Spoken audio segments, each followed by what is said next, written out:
Good evening. Tonight, we step into a quieter world, a world where promises are made in silence, where strange bargains are whispered in the dark, and where even the smallest choices can change a life forever. You may hear of a prince locked away in iron, of brothers who learned curious skills, of soldiers who made a dangerous pact, and of a woman who would do anything to avoid her work. Some of these tales are gentle, some are strange, and some carry truths that reveal themselves only slowly. In the stillness of the night, there is no need to understand everything. Just listen and let the stories unfold softly as your thoughts grow distant and sleep comes quietly, one moment at a time. And now we begin. The iron stove. In the days when wishing was still of some use, a king's son was bewitched by an old witch and shut up in an iron stove in a forest. There he passed many years, and no one could deliver him.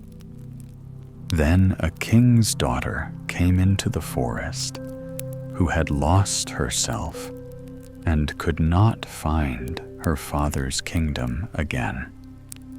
After she had wandered about for 9 days, she at length came to the iron stove.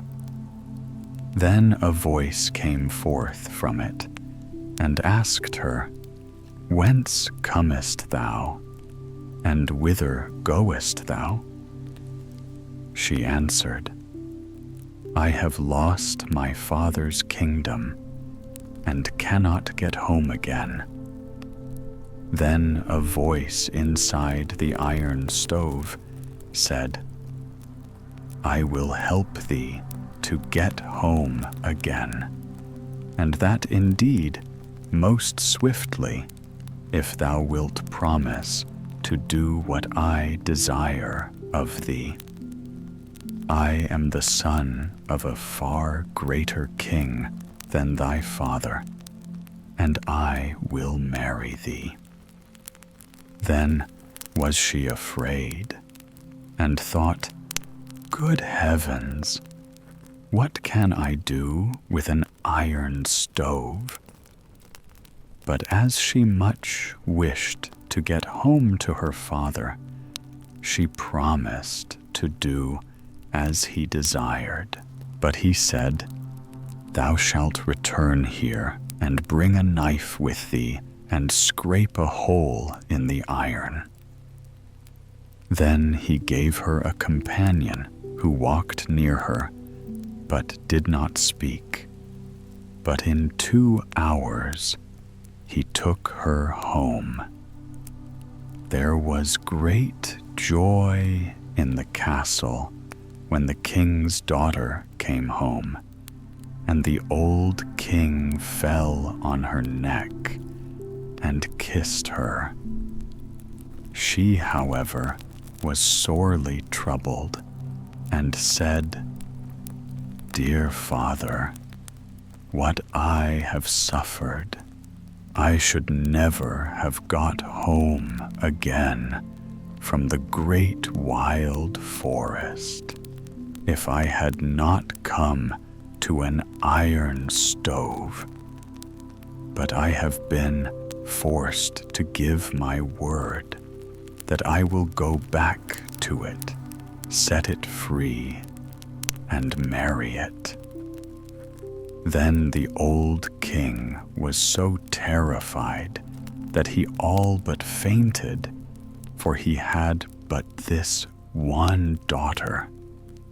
They therefore resolved they would send in her place the miller's daughter, who was very beautiful.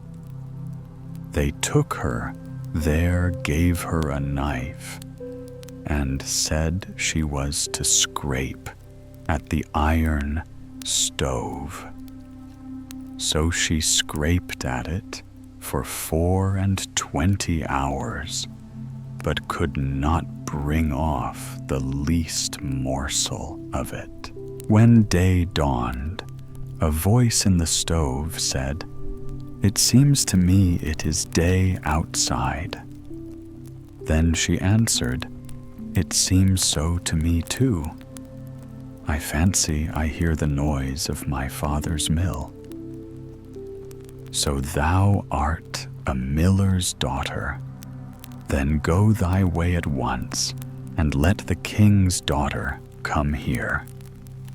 Then she went away at once, and told the old king that the man outside there would have none of her. He wanted the king's daughter.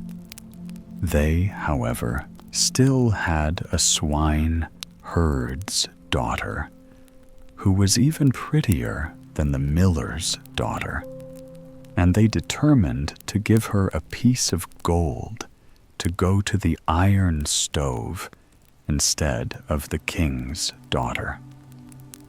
So she was taken thither, and she also had to scrape for 24 hours. She, however, made nothing of it. When day broke, a voice inside the stove cried, "It seems to me it is day outside." Then answered she, "So it seems to me also. I fancy I hear my father's horn blowing." "Then thou art a swine herd's daughter.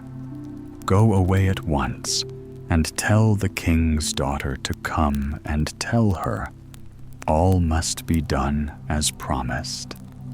And if she does not come, everything in the kingdom shall be ruined and destroyed, and not one stone be left standing on another." When the king's daughter heard that, she began to weep, but now there was nothing for it but to keep her promise. So she took leave of her father, put a knife in her pocket, and went forth to the iron stove in the forest. When she got there, she began to scrape, and the iron gave way, and when 2 hours were over, she had already scraped a small hole. Then she peeped in and saw a youth so handsome and so brilliant with gold and with precious jewels that her very soul was delighted. Now therefore she went on scraping, and made the hole so large that he was able to get out. Then said he, "Thou art mine, and I am thine. Thou art my bride, and hast released me." He wanted to take her away with him to his kingdom, but she entreated him to let her go once again to her father, and the king's son allowed her to do so. But she was not to say more to her father than 3 words, and then she was to come back again. So she went home, but she spoke more than 3 words, and instantly the iron stove disappeared and was taken far away over glass mountains and piercing swords. But the king's son was set free and no longer shut up in it. After this, she bade goodbye to her father, took some money with her, but not much, and went back to the great forest and looked for the iron stove, but it was nowhere to be found.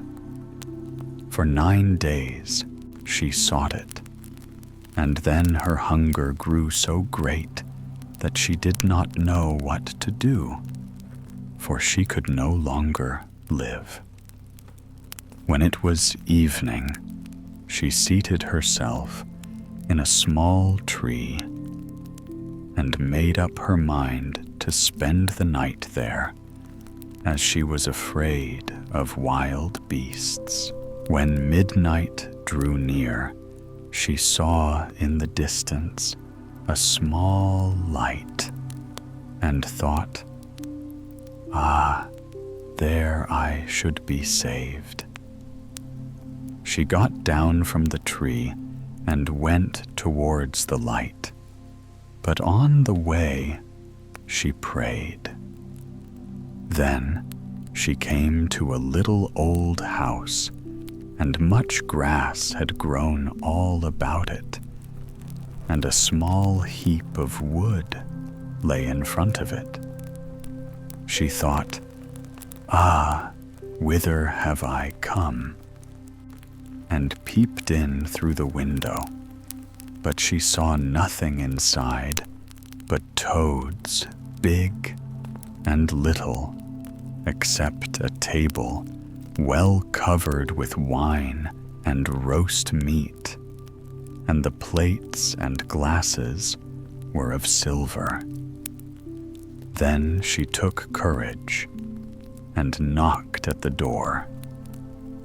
The fat toad cried, "Little green waiting maid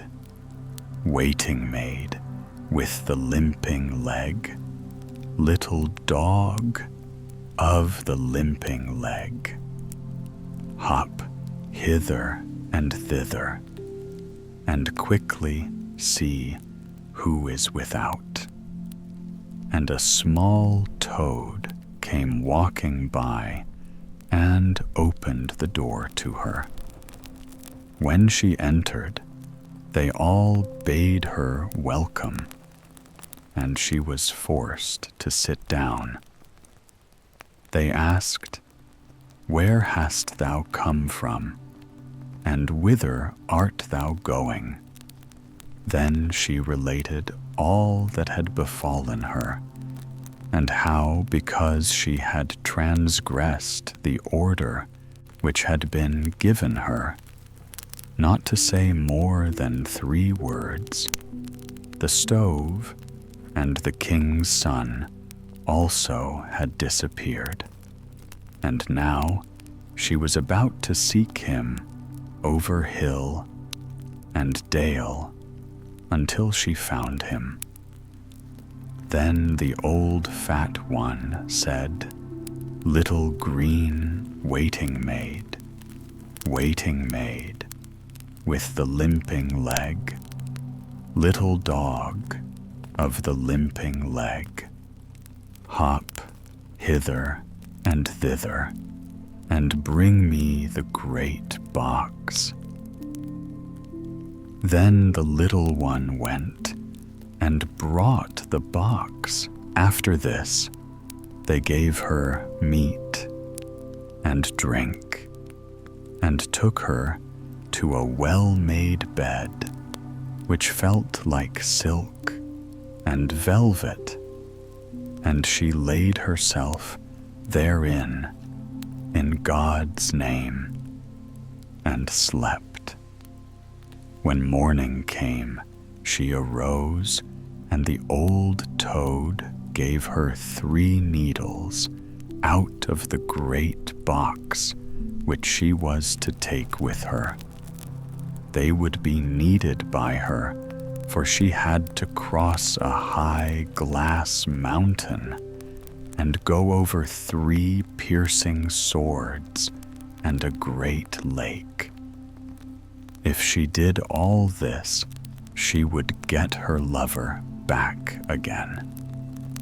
Then she gave her 3 things which she was to take the greatest care of, namely 3 large needles, a plow wheel, and 3 nuts.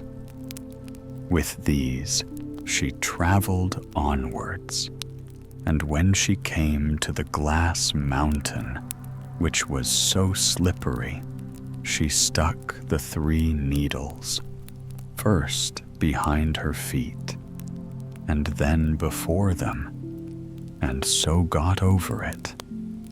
And when she was over it, she hid them in a place which she marked carefully. After this, she came to the 3 piercing swords, and then she seated herself on her plow wheel and rolled over them. At last, she arrived in front of a great lake, and when she had crossed it, she came to a large and beautiful castle. She went and asked for a place. She was a poor girl, she said, and would like to be hired. She knew, however, that the king's son, whom she had released from the iron stove in the great forest, was in the castle. Then she was taken as a scullery maid at low wages. But already the king's son had another maiden by his side, whom he wanted to marry, for he thought that she had long been dead. In the evening, when she had washed up and was done, she felt in her pocket and found the 3 nuts which the old toad had given her. She cracked one with her teeth and was going to eat the kernel, when lo and behold, there was a stately royal garment in it. But when the bride heard of this, she came and asked for the dress, and wanted to buy it, and said, "It is not a dress for a servant girl." But she said, no, she would not sell it. But if the bride would grant her one thing, she should have it, and that was leave to sleep one night in her bridegroom's chamber. The bride gave her permission because the dress was so pretty, and she had never had one like it. When it was evening, she said to her bridegroom, "That silly girl will sleep in thy room. If thou art willing, so am I," said he. She, however, gave him a glass of wine, in which she had poured a sleeping draught. So the bridegroom and the scullery maid went to sleep in the room, and he slept so soundly that she could not waken him.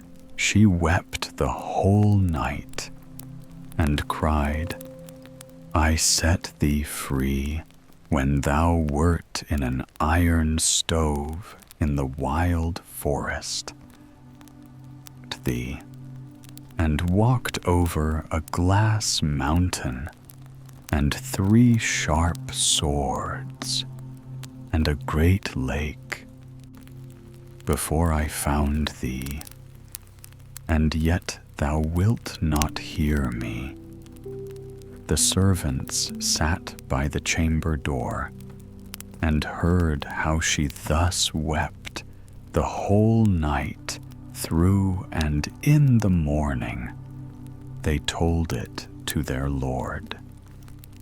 And the next evening, when she had washed up, she opened the second nut, and a far more beautiful dress was within it. And when the bride beheld it, she wished to buy that also.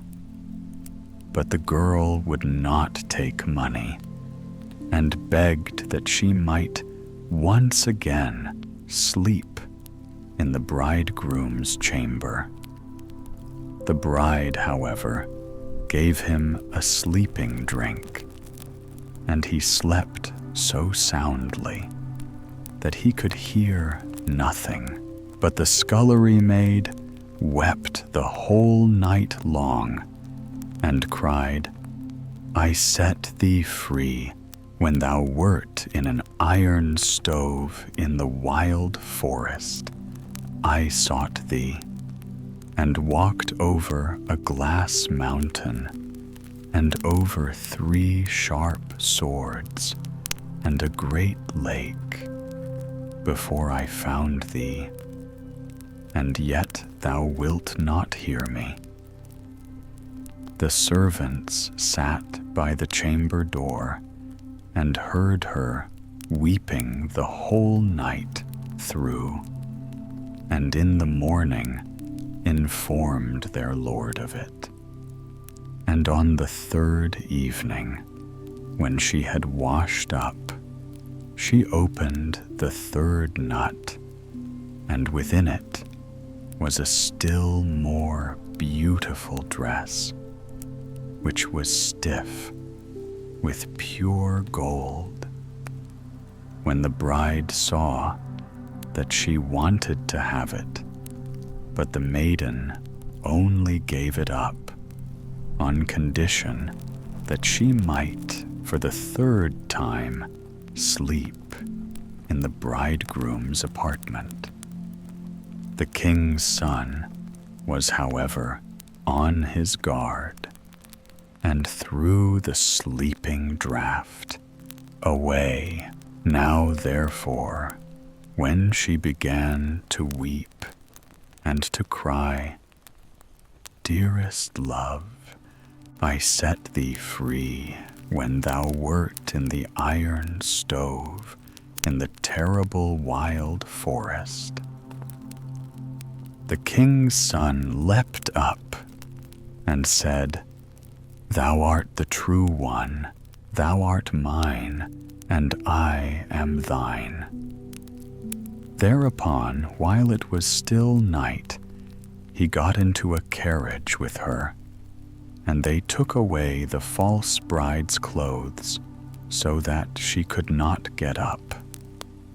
When they came to the great lake, they sailed across it, and when they reached the 3 sharp cutting swords, they seated themselves on the plow wheel. And when they got to the glass mountain, they thrust the 3 needles in it. And so, at length, they got to the little old house. But when they went inside, that it was a great castle, and the toads were all disenchanted, and were king's children, and full of happiness. Then the wedding was celebrated, and the king's son and the princess remained in the castle, which was much larger than the castles of their fathers. As, however, the old king grieved at being left alone, they fetched him away and brought him to live with them. And they had 2 kingdoms, and lived in happy wedlock. A mouse did run. This story is done. Ferdinand the Faithful. Once on a time lived a man and a woman, who so long as they were rich had no children. But when they were poor, they had a little boy. They could, however, find no godfather for him. So the man said he would just go to another place to see if he could get one there. As he went, a poor man met him, who asked him where he was going. He said he was going to see if he could get a godfather, that he was poor, so no one would stand as godfather for him.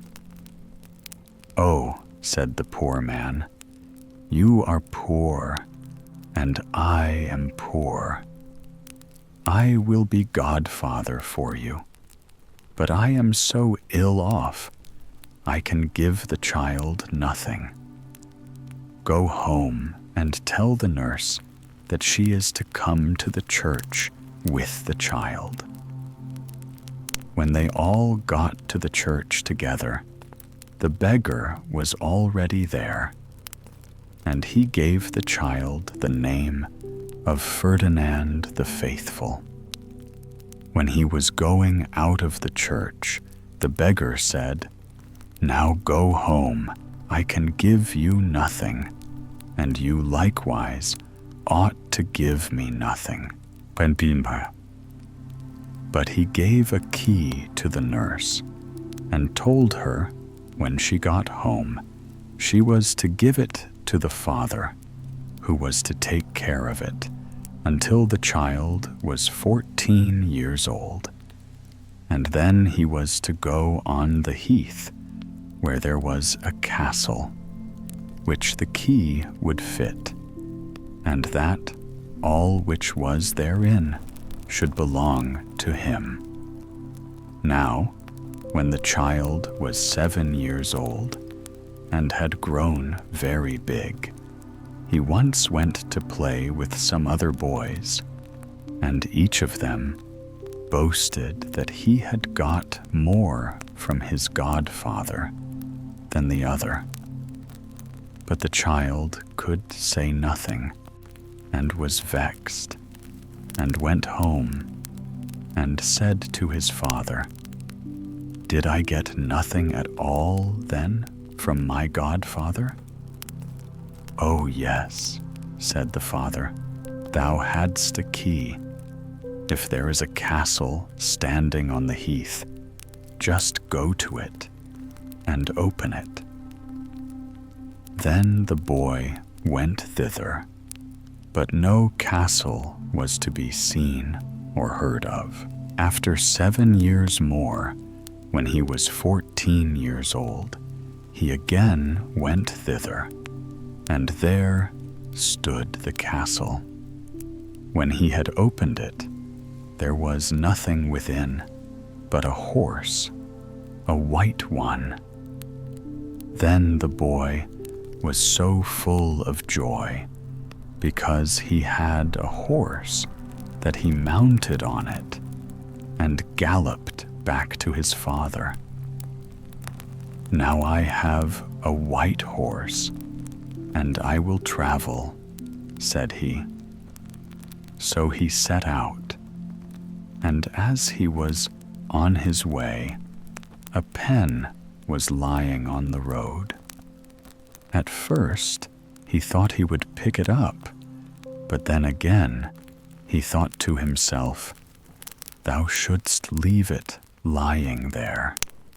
Thou wilt easily find a pen where thou art going, if thou hast need of one." As he was thus riding away, a voice called after him, "Ferdinand the Faithful, take it with thee." He looked around, but saw no one. Then he went back again and picked it up. When he had ridden a little way farther, he passed by a lake, and a fish was lying on the bank, gasping and panting for breath. So he said, "Wait, my dear fish, I will help thee get into the water." And he took hold of it by the tail and threw it into the lake. Then the fish put its head out of the water and said, "As thou hast helped me out of the mud, I will give thee a flute. When thou art in any need, play on it, and then I will help thee. And if ever thou lettest anything fall in the water, just play, and I will reach it out to thee." Then he rode away, and there came to him a man who asked him where he was going. "Oh, to the next place." Then what his name was, Ferdinand the Faithful. So then, we have got almost the same name. I am called Ferdinand the Unfaithful. And they both set out to the inn in the nearest place. Now it was unfortunate that Ferdinand the Unfaithful knew everything that the other had ever thought and everything he was about to do. He knew it by means of all kinds of wicked arts. There was, however, in the inn an honest girl who had a bright face and behaved very prettily. She fell in love with Ferdinand the Faithful because he was a handsome man, and she asked him whither he was going. "Oh, I am just traveling round about," said he. Then she said he ought to stay there, for the king of that country wanted an attendant or an outrider, and he ought to enter his service. He answered he could not very well go to anyone like that and offer himself. Then said the maiden, "Oh, but I will soon do that for you." And so she went straight to the king and told him that she knew of an excellent servant for him. He was well pleased with that, and had Ferdinand the Faithful brought to him, and wanted to make him his servant. He, however, liked better to be an outrider, for where his horse was, there he also wanted to be. So the king made him an outrider. When Ferdinand the Unfaithful learnt that he said to the girl, "What dost thou help him, and not me?" "Oh," said the girl, "I will help thee too." She thought, "I must keep friends with that man, for he is not to be trusted." She went to the king and offered him as a servant, and the king was willing. Now, when the king met his lords in the morning, he always lamented and said, "Oh, if I had but my love with me." Ferdinand the Unfaithful was, however, always hostile to Ferdinand the Faithful. So once, when the king was complaining thus, he said, "You have the outrider, send him away to get her, and if he does not do it, his head must be struck off." Then the king sent for Ferdinand the Faithful and told him that there was in this place, or in that place, a girl he loved, and that he was to bring her to him, and if he did not do it, he should die.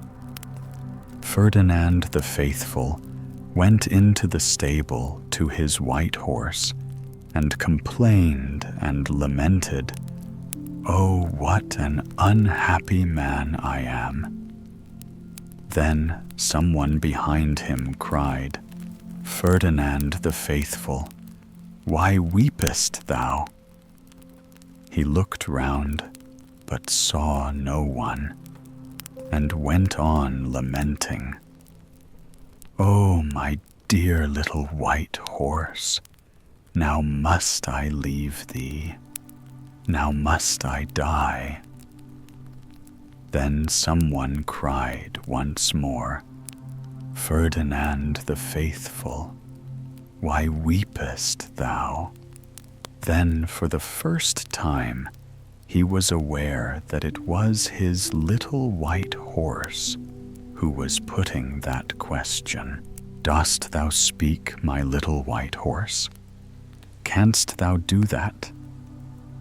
And again he said, "I am to go to this place and to that, and am to bring the bride. Canst thou tell me how I am to set about it?" Then answered the little white horse, "Go thou to the king, and say if he will give thou what thou must have, thou wilt get her for him. If he will give thee a ship full of meat, and a ship full of bread, it will succeed. Great giants dwell on the lake, and if thou takest no meat with thee for them, they will tear thee to pieces. And there are the large birds which would pick the eyes out of thy head, if thou hadst no bread for them." Then the king made all the butchers in the land kill, and all the bakers bake that the ships might be filled.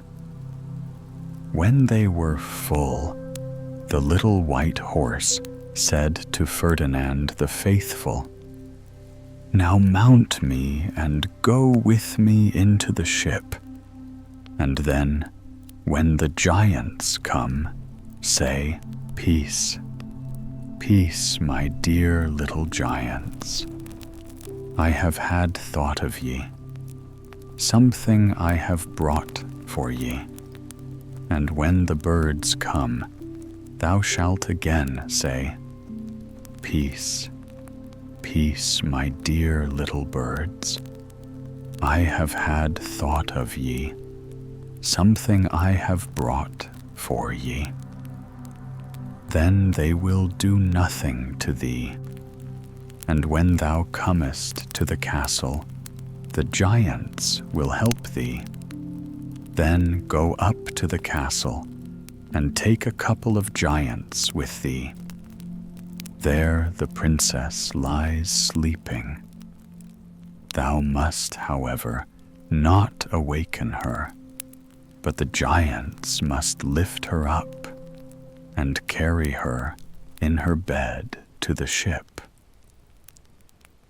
And now everything took place as the little white horse had said, and Ferdinand the Faithful gave the giants and the birds what he had brought with him for them, and that made the giants willing, and they carried the princess in her bed to the king. And when she came to the king, she said she could not live. She must have her writings. They had been left in her castle. Then, by the instigation of Ferdinand the Unfaithful, Ferdinand the Faithful was called, and the king told him he must fetch the writings from the castle, or he should die. Then he went once more into the stable, and bemoaned himself and said, "Oh, my dear little white horse, now I am to go away again. How am I to do it?" Then the little white horse said he was just to load the ships full again. So it happened again, as it had happened before, and the giants and the birds were satisfied and made gentle by the meat.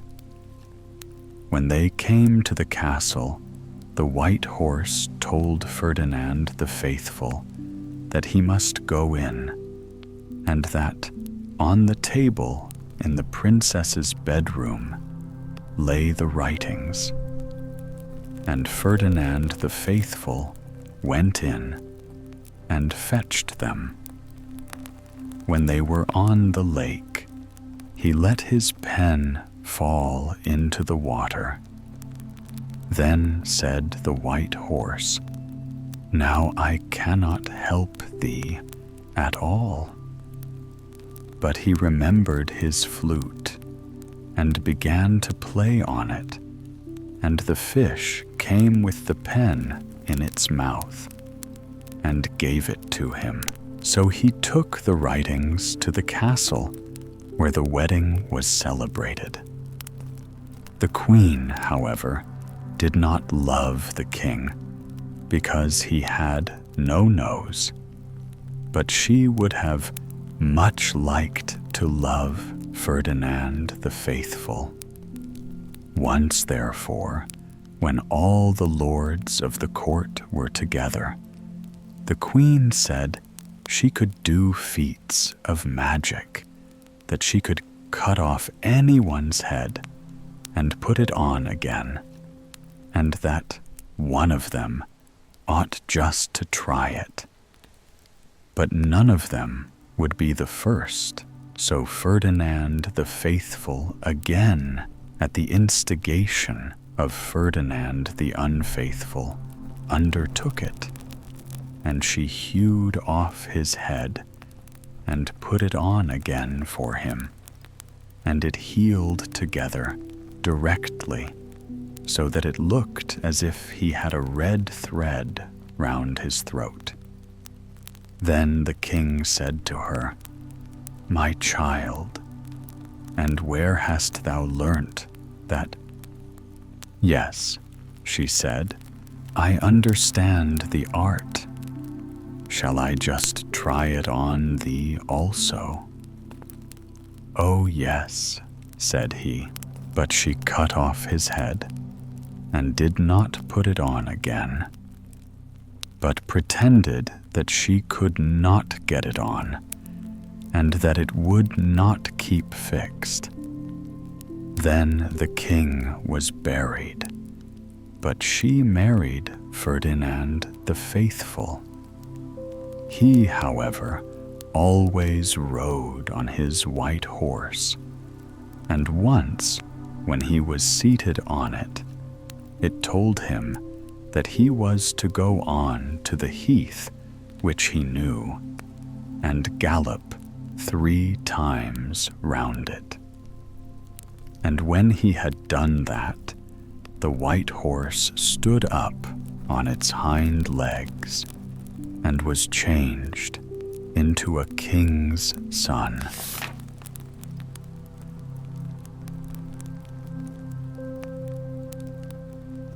The 4 skillful brothers. There was once a poor man who had 4 sons, and when they were grown up, he said to them, "My dear children, you must now go out into the world, for I have nothing to give you.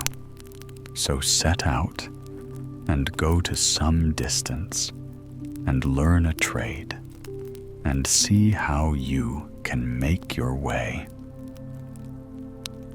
So the 4 brothers took their sticks, bade their father farewell, and went through the town gate together. When they had traveled about for some time, they came to a crossway which branched off in 4 different directions. Then said the eldest, "Here we must separate. But on this day, 4 years, we will meet each other again at this spot, and in the meantime, we will seek our fortunes." Then each of them went his way, and the eldest met a man who asked him where he was going and what he was intending to do. "I want to learn a trade," he replied. Then the other said, "Come with me and be a thief." "No," he answered, "that is no longer regarded as a reputable trade, and the end of it is that one has to swing on the gallows." "Oh," said the man, "you need not be afraid of the gallows. I will only teach you to get such things as no other man could ever lay hold of, and no one will ever detect you." So he allowed himself to be talked into it, and while with the man, became an accomplished thief, and so dexterous that nothing was safe from him if he once desired to have it. The second brother met a man who put the same question to him, what he wanted to learn in the world. "I don't know yet," he replied. "Then come with me and be an astronomer. There is nothing better than that, for nothing is hid from you." He liked the idea and became such a skillful astronomer that when he had learnt everything and was about to travel onwards, his master gave him a telescope and said to him, "With that you canst thou see whatsoever takes place either on earth or in heaven, and nothing can remain concealed from thee." A huntsman took the third brother into training and gave him such excellent instruction in everything which related to huntsmanship that he became an experienced hunter. When he went away, his master gave him a gun and said, "It will never fail you.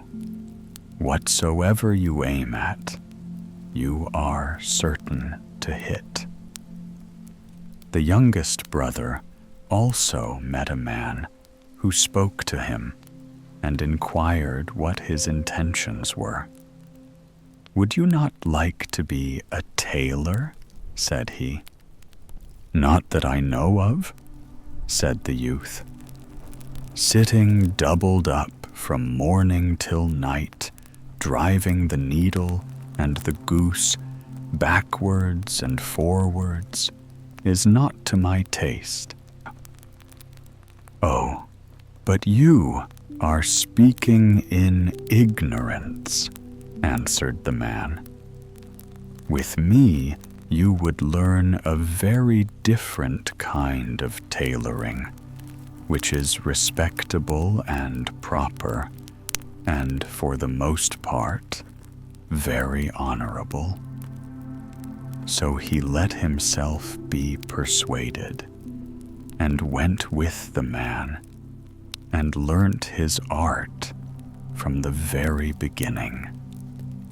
When they parted, the man gave the youth a needle and said, "With this, you can sew together whatever is given you, whether it is as soft as an egg or as hard as steel."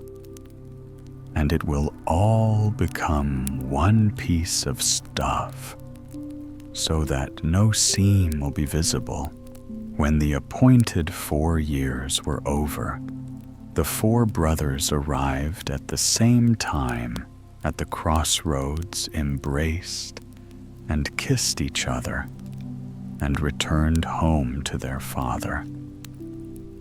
"So now," said he, quite delighted, "the wind has blown you back again to me."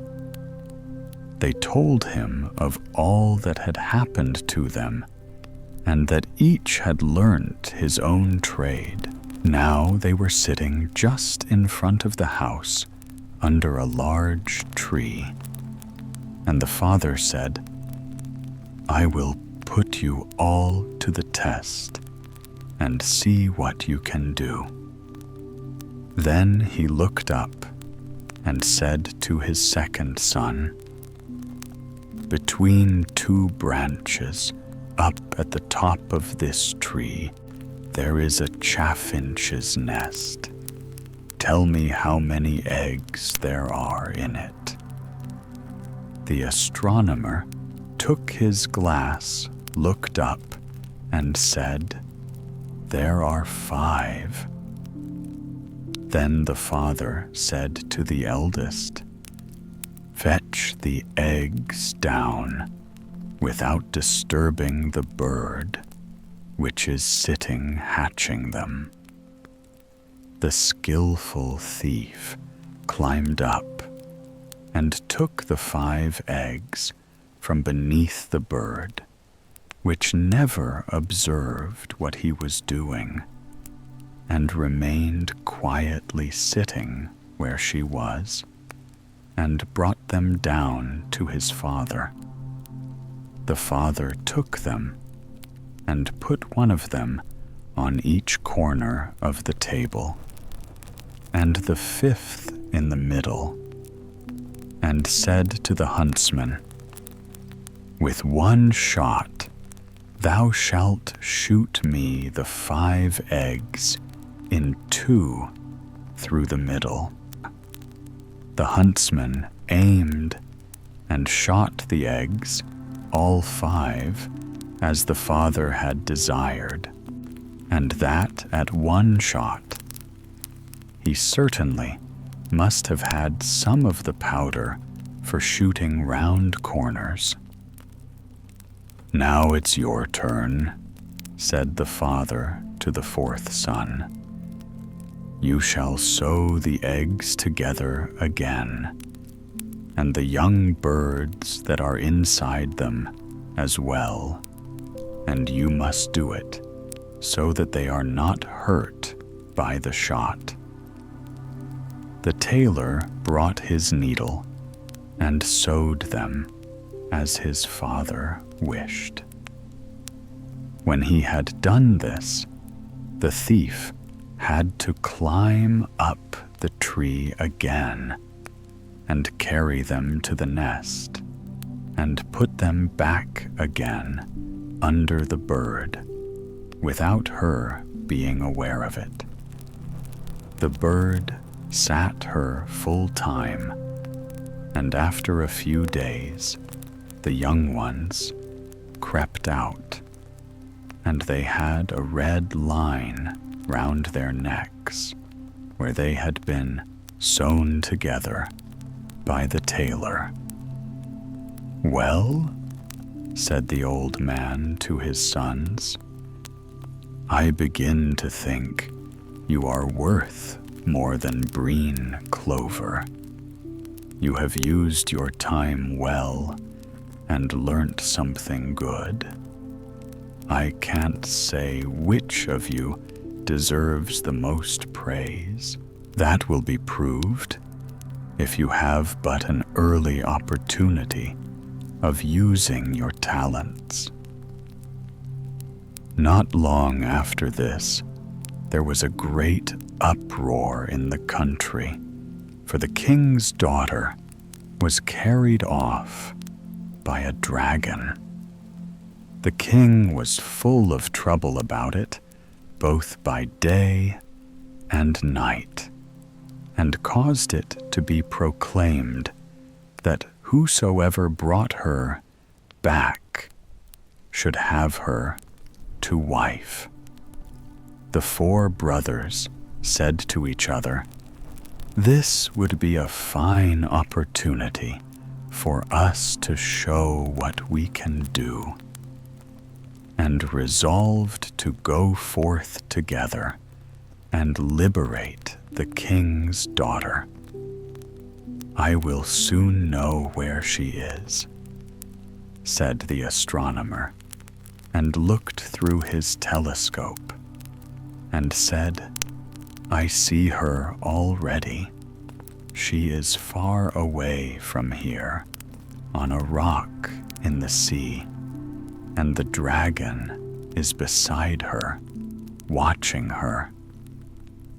Then he went to the king and asked for a ship for himself and his brothers, and sailed with them over the sea until they came to the rock. There the king's daughter was sitting, and the dragon was lying asleep on her lap. The huntsman said, "I dare not fire. I should kill the beautiful maiden at the same time." "Then I will try my art," said the thief, and he crept thither and stole her away from under the dragon so quietly and dexterously that the monster never remarked it, but went on snoring.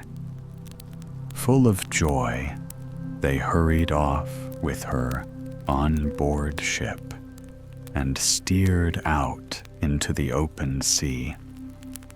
But the dragon, who when he awoke had found no princess, there followed them and came snorting angrily through the air. Just as he was circling above the ship and about to descend on it, the huntsman shouldered his gun and shot him to the heart. The monster fell down dead, but was so large and powerful that his fall shattered the whole ship. Fortunately, however, they laid hold of a couple of planks and swam about the wide sea. Then again, they were in great peril. But the tailor, who was not idle, took his wondrous needle and with a few stitches sewed the planks together, and they seated themselves upon them and collected together all the fragments of the vessel. Then he sewed these so skillfully together that in a very short time the ship was once more seaworthy, and they could go home again in safety. When the king once more saw his daughter, there were great rejoicings. He said to the 4 brothers, "One of you shall have her to wife, but which of you it is to be, you must settle among yourselves." Then a warm contest arose among them, for each of them preferred his own claim. The astronomer said, "If I had not seen the princess, all your arts would have been useless, so she is mine." The thief said, "What would have been the use of your seeing if I had not got her away from the dragon? So she is mine." The huntsman said, "You and the princess and all of you would have been torn to pieces by the dragon if my ball had not hit him, so she is mine." The tailor said, "And if I by my art had not sewn the ship together again, you would all of you have been miserably drowned, so she is mine." Then the king uttered this saying, "Each of you has an equal right, and as all of you cannot have the maiden, none of you shall have her. But I will give to each of you as a reward half a kingdom."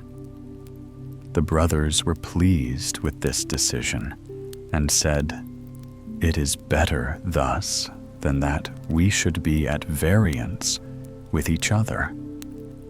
Then each of them received half a kingdom, and they lived with their father in the greatest happiness as long as it pleased God.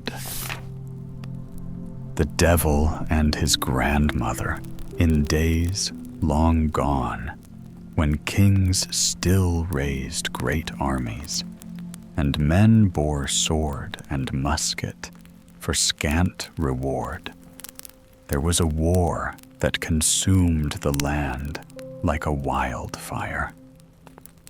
The king had gathered countless soldiers under his banner, yet gave them wages so meager that a man could scarcely buy bread with them. Hunger gnawed at their bellies, and bitterness filled their hearts. Among these soldiers were 3 companions who often marched side by side. At last they said to one another, "What good is our service? We risk life and limb in battle, yet are rewarded with coins that jingle like mockery in our purses.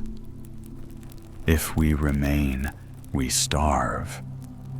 If we flee, we may yet find some fortune." So they made a secret covenant to desert the army. But one of them, the most cautious, whispered, "Brothers, if we are caught, the gallows will be our fate, and the crows will pick our bones. How shall we escape without being taken?" Another pointed to the wide fields of ripening corn and said, "See there that golden sea of stalks. If we hide ourselves deep within it, none shall discover us. The army is forbidden to trample the corn, and by morning the regiments are to march away." So into the corn they crept, and the green walls closed about them. Yet fortune betrayed them, for the troops did not depart, but pitched their tents around the very field where the deserters lay. 2 days and 2 nights they crouched among the stalks, parched and faint, their stomachs clawing with hunger. Their lips cracked for want of water, and their heads swam with despair. To emerge meant certain death on the gallows, yet to remain meant slow perishing in silence. At last one groaned, "What have we gained by fleeing? We have deserted one death only to meet another, and more pitiful still." Then, as if the heavens themselves had heard a shadow fell across the field. Out of the sky descended a mighty dragon, its scales glimmering like embers, its breath hot as a furnace. Fire flickered in its eyes, and the air quaked with the beating of its wings. The soldiers, trembling, pressed close together. The dragon fixed its gaze upon them and hissed, "Why cower here among the stalks? Men of war," they confessed their plight. "We are 3 soldiers who deserted, for the king's pay was too small to keep us alive. Now, hunger drives us to death if we remain, and the gallows awaits us if we go forth." The dragon replied with a voice like thunder, "Serve me for 7 years, and I shall bear you through the army, so that no hand shall seize you." The men looked at one another, pale with dread. "We have no choice," they said, "for otherwise we perish here."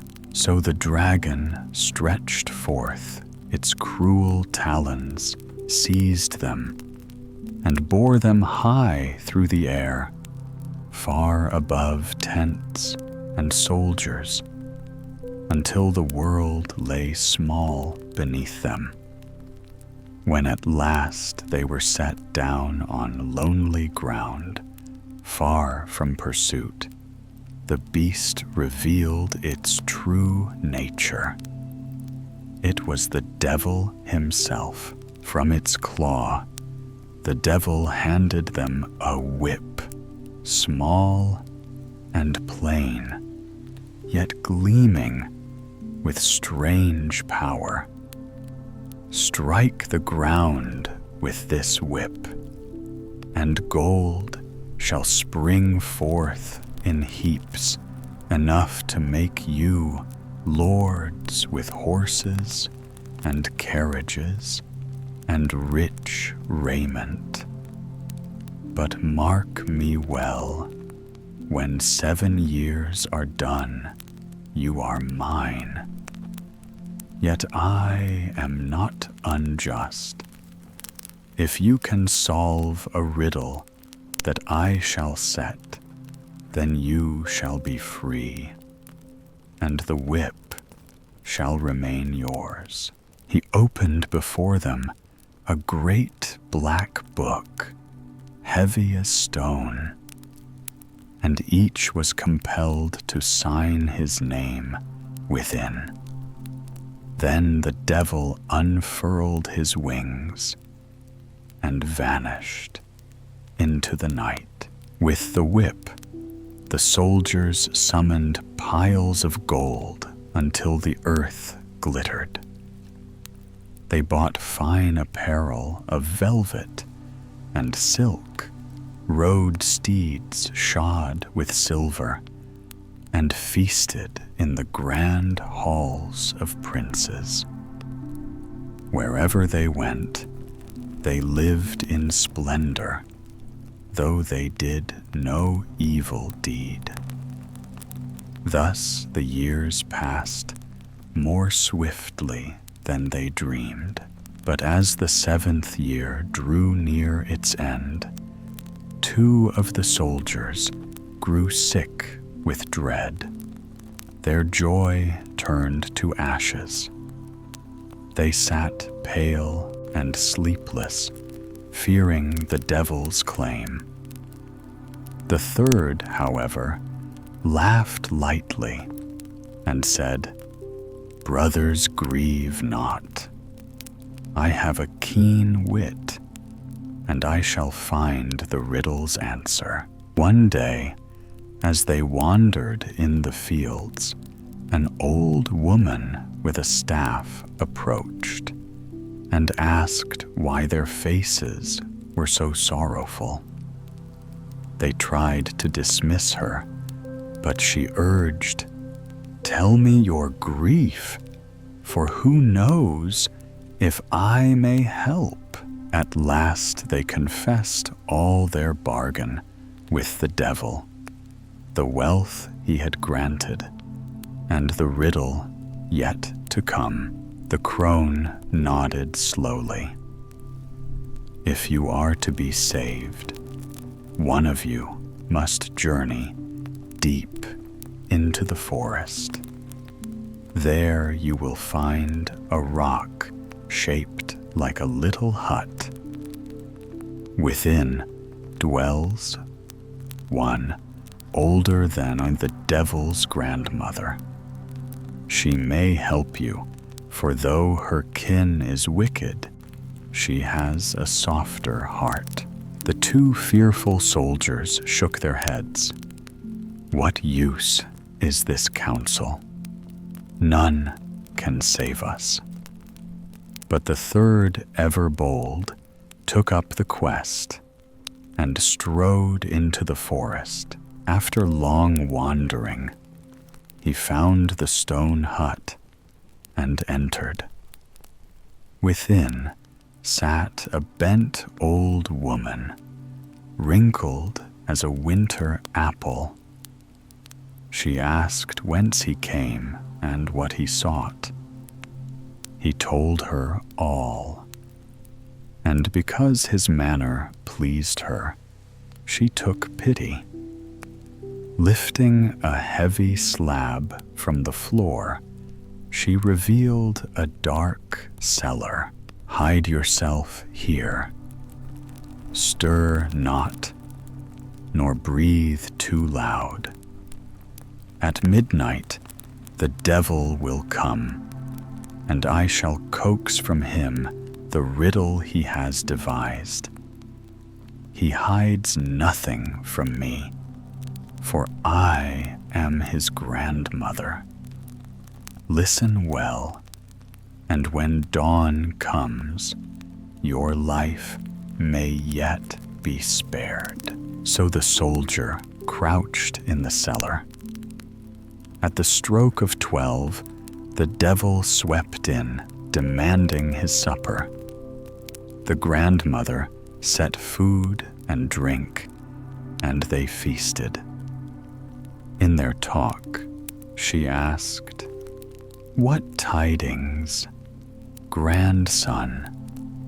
What souls have you ensnared this night?" The devil grinned wickedly. "I have 3 soldiers safe in my grasp. They cannot flee me. At the year's end, I shall bind them to hell with a riddle they will never answer." "What riddle is that?" asked the grandmother sweetly.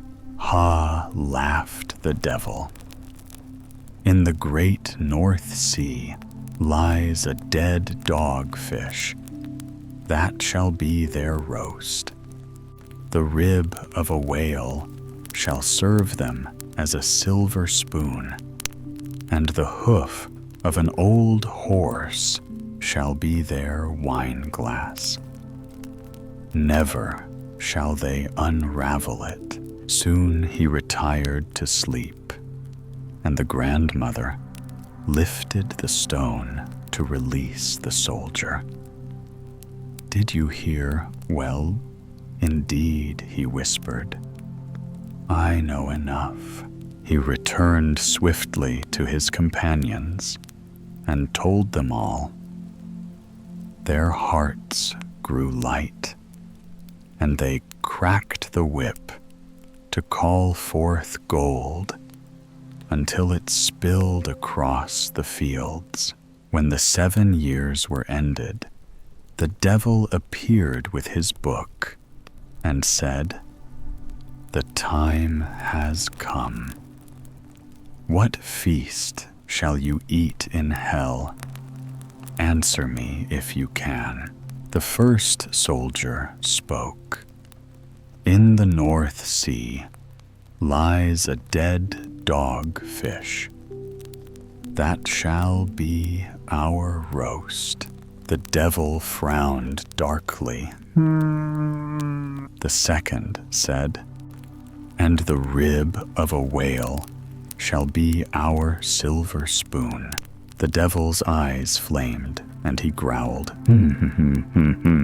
The third declared boldly, "And an old horse's hoof shall be our wineglass." At this, the devil howled a cry that split the air and fled in fury. His power over them was broken, and he never returned.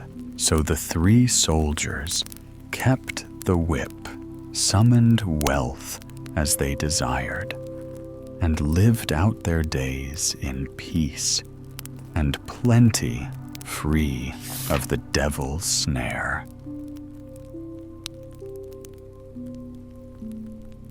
The lazy spinner, in a quiet village, far removed from the noise of the great towns, there once lived a man and his wife. The husband was a plain and patient fellow who worked hard from morning till night, but his wife was idle beyond all telling. She neither cared for the hearth, nor the spinning wheel, nor the simple duties that belong to a good housewife. Whatever flax her husband gave her to spin, she left half finished, and when she did make the spindle turn, she let the yarn remain in tangled heaps, never winding it into proper skeins. When the man scolded her gently, begging her to mend her ways, she always had an excuse sharp upon her tongue. "How shall I wind it when I have no reel?" she cried.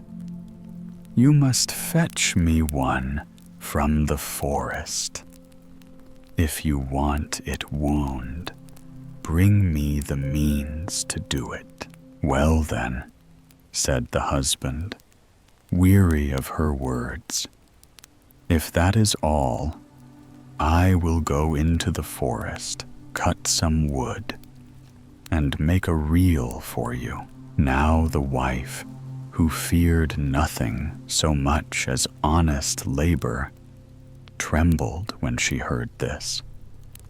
If he cuts wood for a reel, thought she, then I must wind the yarn, and when the yarn is wound, I must begin to spin again.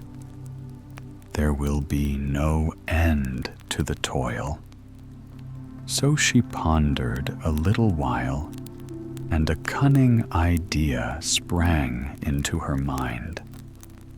She waited until her husband had gone into the forest and climbed a tall tree to choose the wood, and then she crept softly after him. Hiding herself in a thicket below where he could not see her, she called out in a strange, eerie voice, "He who cuts wood for reels shall die, and he who winds shall perish."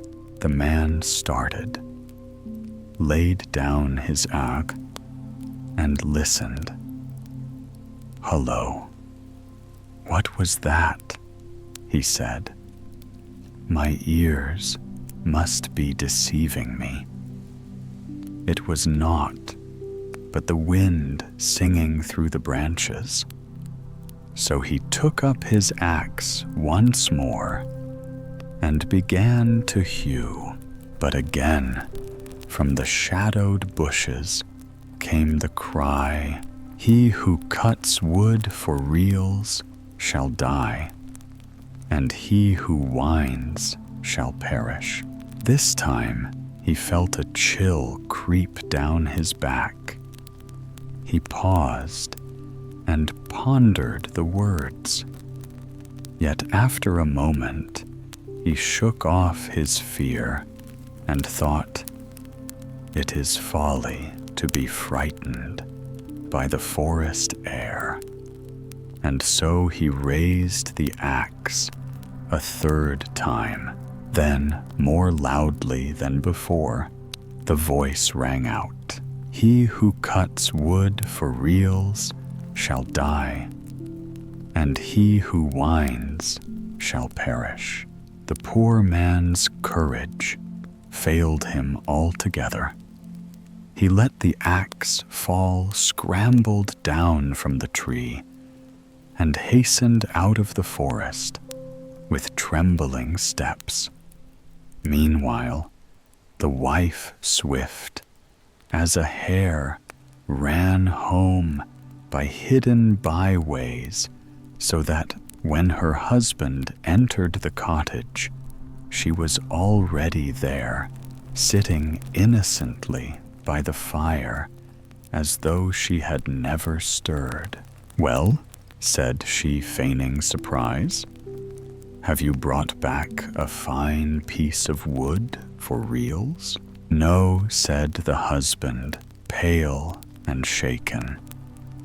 "I see clearly that winding yarn is not for us. There is danger in it." And he told her all that had befallen him among the trees. From that time on, he left her in peace, and never again pressed her to spin or wind.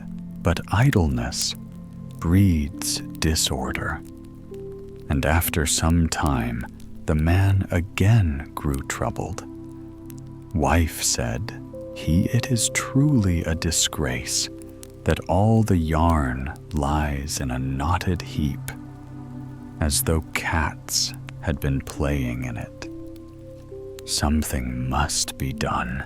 I will tell you what we can do," said the woman, smiling sweetly. "Since we still have no reel, let us manage another way. You shall go up into the loft, and I will stand down here below. I will throw the yarn up to you, and you will throw it down to me, and so we shall stretch it and make it into a skein." The husband thought this a clever plan, and so they did. Back and forth, they tossed the yarn until it was wound into skeins at last. Then the man said, "Now that it is in skeins, the yarn must be boiled." The wife grew uneasy for new labor, threatened her. Yet she said, "Yes, we will boil it early tomorrow morning," though in her heart she was already plotting another trick. At dawn, she rose before her husband lit a fire and set a kettle upon it. But instead of putting the yarn into the water, she cast in a lump of coarse tow, which would never serve for good thread. When it boiled, she went to her husband, who was still lying in bed, and said, "I must step out for a little while. You must rise and watch the yarn that is in the kettle, but be diligent, for if the cock should crow, and you are not at hand, the yarn will turn to tow." The man sprang up anxious to prove himself careful. He went to the fire, bent over the kettle, and to his horror saw nothing but a gray lump of tow swimming in the water. Then his heart sank. Alas, thought he, I must have lingered too long, and through my neglect the yarn is ruined. He said nothing to his wife, for shame weighed upon him, and from that day forward he never again mentioned spinning or winding. Thus the idle woman lived as she pleased, and the man bore it in silence. But you, dear listener, must judge for yourself. Was she not a sly and odious creature?